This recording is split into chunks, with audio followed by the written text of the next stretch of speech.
Good evening or good afternoon, everyone. Thank you for joining us today. It was really great to see so many longtime friends and supporters of Spirit of America signing up to talk with us or be with us tonight. We're coming to you from Poland, not too far from the Poland-Ukraine border. We'll be talking to you more about that in a moment. So I am Jim Hake. I'm the founder and chief executive officer of Spirit of America. I founded the organization after the attacks of 9/11 because I wanted to stand up for what America stands for. And this is an especially important moment to do exactly that. So we are, Spirit of America is a privately funded nonprofit organization. Our mission is to engage citizens in preserving the promise of a free and better life. And that's exactly what we're working to do with our friends in Ukraine. We achieve that mission by working alongside U.S. troops and diplomats all over the world to help them save and improve lives, to demonstrate and promote the values that America shares with our partners and allies, and to demonstrate that the United States is a friend of those who seek a better life. We are the only organization, the only nonprofit organization approved by Congress and the Department of Defense to work alongside U.S. troops to provide assistance in support of their missions. Tonight, as I mentioned, we're in Poland. And before we get started with the program, I just want to give a recognition and acknowledgement to America's friends and allies here in Poland. The Poles have been tremendous, both over the years and especially since the invasion of Ukraine. They've received between 1.5 and 2 million Ukrainian refugees coming into their country. They've done that with open arms without any issues whatsoever. They've been great partners to the United States military and State Department, and they've been tremendous to those of us at Spirit of America in helping us have the impact in Ukraine that we're working to have. So tonight, we are going to hear from Colleen Denny, our European Regional Director, and Terrell Chandler, our Director of Field Operations. And, we talk about being just a group of citizens, which we are, but I want to point out that I'm pretty convinced that both Colleen and Terrell have superpowers, which are just those of normal citizens. And you'll see what I mean in just a minute as they start telling you what we're doing here in Poland to help Ukraine and why we're doing it and then how we're doing it. But I did want to just give a bit of a perspective. There's a war, as we all know, raging in Ukraine. It's an unprovoked war launched by Russia. But what we're doing and the fight in Ukraine is not only about Ukraine, and it's not only about the soldiers and regular civilians that are fighting the Russians. This is, in a much broader sense, about defending freedom and democracy against the greatest threat since World War II. And it's very clear to all of us that the ripple effect of what happens in Ukraine, for good or for ill, will be enormous. And so what happens in the coming weeks and months and probably longer, whatever happens, it will either empower our fight for freedom, the fight that our beloved America was founded to fight and stand for, will either empower that fight, or it's going to embolden the authoritarians and possibly lead to World War III. And we have a say in that. Either way, we're going to live with the consequences of what happens in the country next door to where we are tonight for generations. So what we have seen is that the time to help the Ukrainians is right now, and being able to help at this moment is exactly why I started Spirit of America. So Colleen, again, Colleen Denny is our regional director for Europe, and she's going to kick off. She and Terrell are going to talk about what we're doing, how we're doing it, how it's working. We'll go through that. We'll have time for questions. We'll do our best to answer them. We have a hard stop at the half hour, so we'll apologize if we don't get to everything. But Colleen, over to you. Thank you, Jim. Good evening, everyone. Thank you for joining, and thank you for your support of Spirit of America. Over the last several months, just keeping an eye on the situation here in Eastern Europe, we began reaching out to our Ukrainian Rolodex with our advisory board members, with experts in Eastern Europe and Russia and Ukraine, with contacts and friends in Ukraine, and of course with the U.S. Embassy team in Kyiv and the U.S. military teams in Ukraine, just to make sure that one, they knew that Spirit of America was a friend that they could call. Also to better understand the situation, both on the ground and from the 30,000-foot level, and to really make sure we were best positioned if the escalations did continue and if Russia did invade Ukraine. So here we are now. 2 weeks ago, when the invasion truly kicked off again, the U.S. military teams in Ukraine, who had been repositioned to Poland, knew to call us, and we were their first call. Within 24 hours of Russia invading Ukraine, the U.S. military teams were calling us and saying, this is the situation, this is what we're facing, and how quickly can Spirit of America get out here to help us face this issue. So within a couple of days, both Terrell and I flew to Southeast Poland to begin working with the U.S. military and U.S. diplomatic teams that were relocated here to Southeast Poland. After getting on the ground and doing an on-the-ground assessment, we were able to view that the Ukrainians who are crossing the border as refugees into Poland are relatively well cared for. There are other aid organizations that are positioned here to help them, and these are aid organizations that are neutral and exist specifically to help with refugees or help with a war crisis.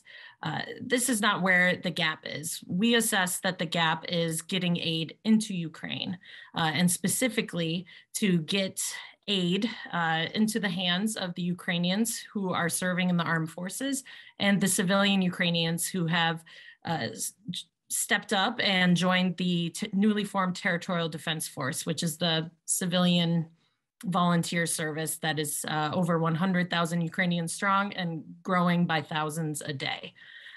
So the reality on the ground is far ahead of US government policy. And our military teams here are not able to provide any sort of aid to the existing US Ukrainian forces and to the newly formed Territorial Defense Force in the forms of humanitarian aid that Spirit of America is providing. So by us being not neutral, we take the side of the American troop, we take the side of the allies of the United States. This means we can directly support the Ukrainians who are volunteering to fight and defend their country. So I'm sure many of you have seen the photos of the 18, 19-year-old, 20-year-old kids who are volunteering to fight for their country, and they're being given a gun and they put on their skateboarding knee pads and head to the front lines in Kyiv to defend their country.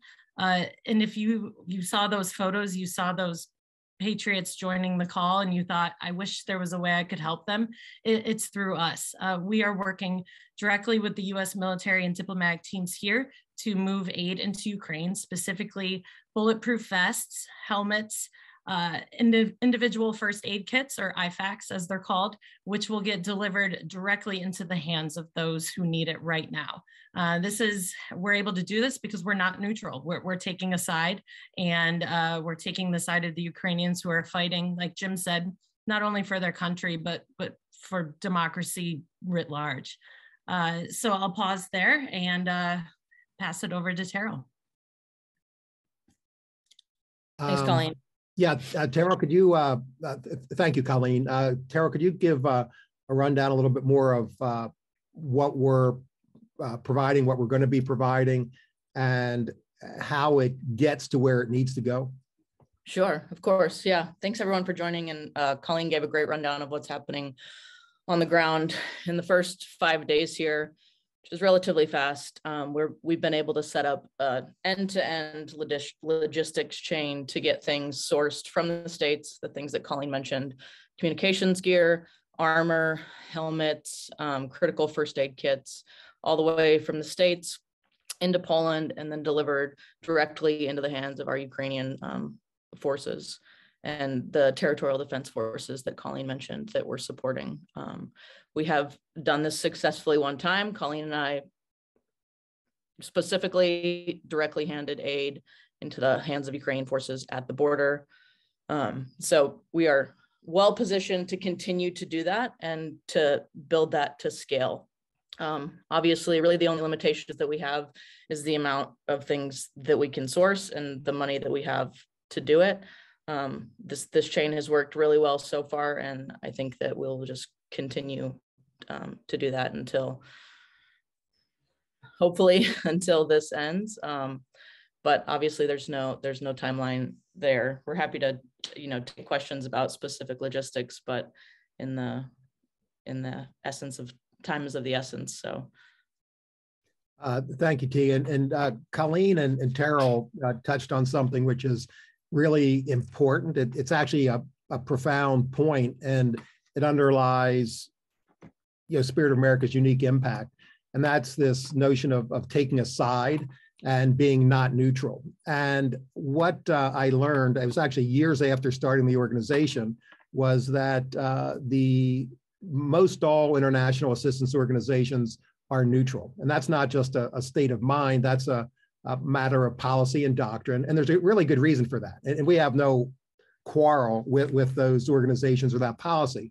But what being neutral means is you don't take a side in any conflict. And of course, there's not just a conflict, there's a huge war going on in Ukraine right now. So our view is this is the time that is essential to take a side, and to take the side of the Ukrainians. So where international assistance organizations won't do that for a good reason, because they want to be able to help the victims of war, our idea with this, and it has been, is it's a moral imperative to help the victims of war. 100%. It's important and it's critical. It's also important to stop the suffering stop the cause of the suffering in the first place. And in Ukraine, the cause of that suffering is Vladimir Putin and the military that he's directing. So we're taking Ukraine's side, and that enables us to have both the connectivity on the US military side, as well as with the Ukrainian military, the volunteers who are stepping up to defend the country, with all the kinds of things that are going to help them stay alive. This is the broad category of what's referred to as non-lethal assistance.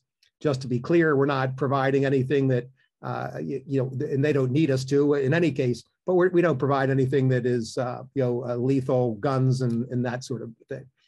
Both are necessary. Again, we're not saying ours is the only way, but there's this really interesting gap in this whole world of international assistance, which, was quite surprising to me when I learned about it over the years, because my whole purpose in starting the organization was to take a side.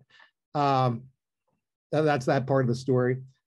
If you have questions, we're going to try to pay attention to those in the chat box there. So if you have some questions, fire those away. Colleen, I'm going to turn off my video. My connection's a little unstable, so you'll just hear my voice here for a minute.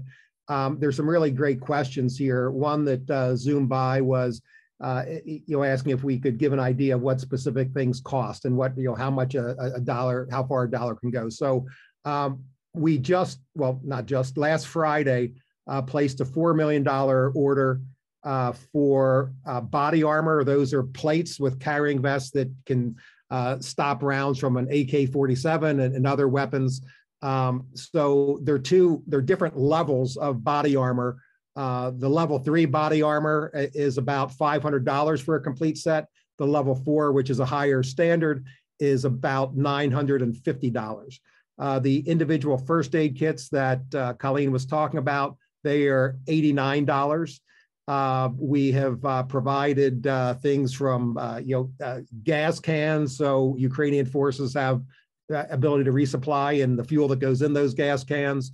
We're providing tourniquets and more, but that gives you an idea of some of the basics with body armor. So that ranges again from about $450 up to about $950, and individual first aid kits are just about $90. Let me see, hang on. are we able to source what we need? It's a really good question.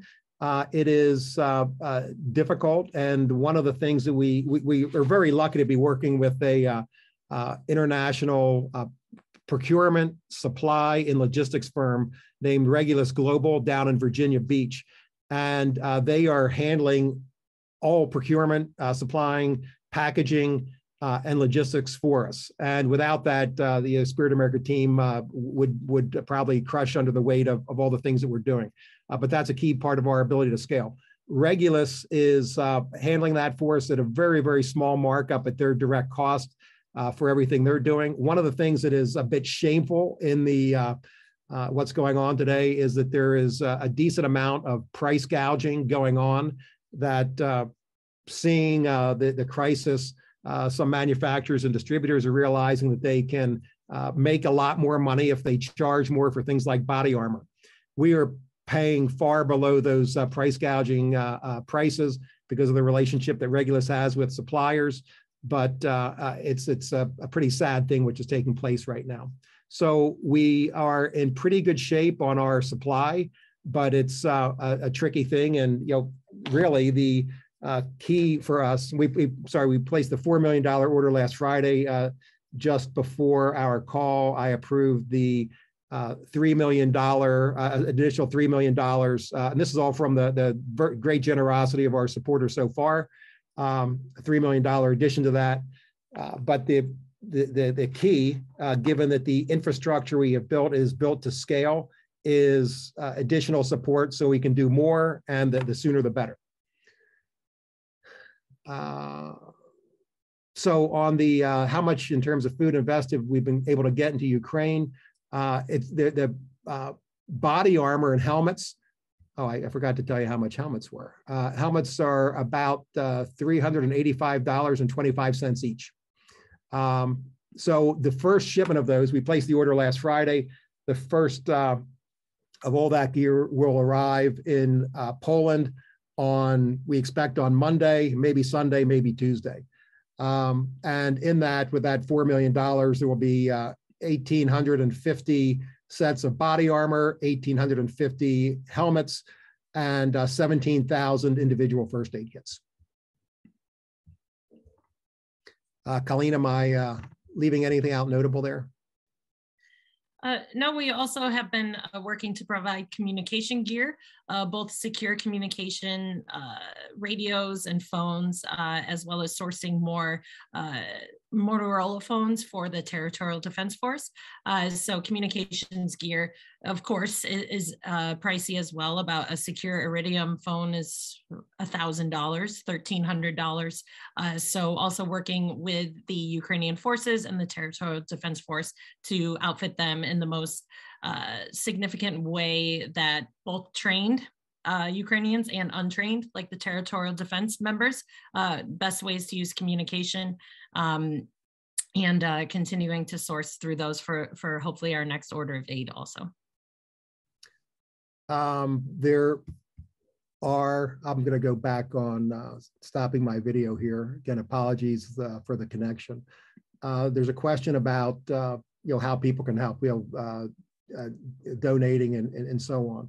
And what is next for the reasons that we've mentioned, our priority is supporting the Ukrainians on the front lines who are fighting to defend their country, to support their safety and their success in every way that is suitable and possible for a nonprofit organization. And with the things that I just mentioned, plus communications gear and other items like that. So that's our first priority. We have put in place the ability to scale. And so the thing we need to do now is raise more funds to be able to do what we're talking about here. So in terms of how folks here can help, yes, of course, at our website, there are all the things you need to make donations are there. But everyone here has been very supportive of the organization. So what we would ask you to do is really spread the word. Share, there are different sharing tools on the website with people, for you can use with people There's our social media. Our ID is @SpiritAmerica. There's no of Spirit America. So if you're not following us on Twitter, Instagram, and Facebook, please do that. Get your friends to do it. This is really the moment for Americans to step up.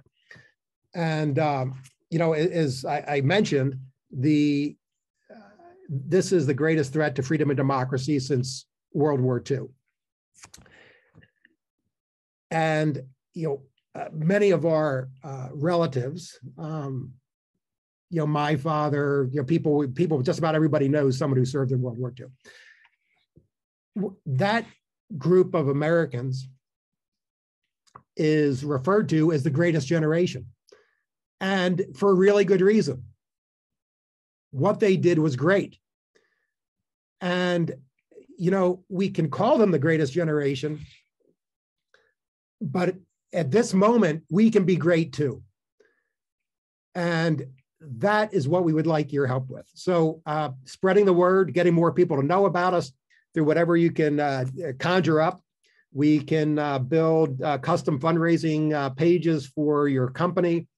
We have one of our board members with his company, Imperative Care. We've created a special donation page there, so his employees can go to that page and see how their company does in terms of supporting the effort. So there are a lot of ways that you can help. What I want to say also is that we aren't able to accommodate volunteers right now. We're not set up for it. And injecting new people into our relationship with our U.S. military and State Department partners is just not a great approach for us to move at the speed we need to. And we are not set up to receive donated goods unless you have a great line on large quantities of body armor, helmets, and individual first aid kits. We will take those. Let